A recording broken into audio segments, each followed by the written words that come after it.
मेरे और आपके नजदीक जो इस वक्त प्रॉब्लम है ना, हमें पहाड़ लगती है, मेरे रब के लिए कुछ नहीं है। इन्नल्लाह अला कुल्लि शैइन कदीर। भरोसा तो करो ना।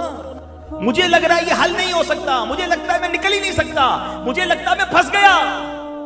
अरे तुम्हें लग रहा है ना, मगर तुम्हारा मालिक बड़ा ताकतवर है, वो बड़ा खालिक है। वो फिरौन के घर से हजरत मूसा को बाहिफाजत माँ की गोद में पहुंचा सकता है। हजरत मूसा के लिए समंदरों से रास्ते निकाल सकता है। अल्लाह अकबर, वो मेरा रब है। हम उस पर भरोसा तो करें। अगर आज मैं किसी भंवर में हूं, अगर आज मैं किसी मुश्किल में हूं, अगर आज मैं किसी परेशानी में हूं, इधर उधर धक्के न खाओ, अपने रब की बारगाह में आ जाओ, उसकी बारगाह में सर झुकाओ और उसे पुकारो। खुदा की कसम, वो तुमसे बड़ी मोहब्बत करता है। अरे वो तुम्हारी माँ से ज्यादा तुम्हें चाहता है। हमारा प्रॉब्लम यही है, हम सबके पास जाते हैं, हम रब के पास नहीं जाते। हम सब पर भरोसा करते हैं, हम रब पर भरोसा नहीं करते। अरे उसने तो कुरान में खुद फरमाया है, तुम मुझसे मांगो मैं तुम्हें अता करूंगा।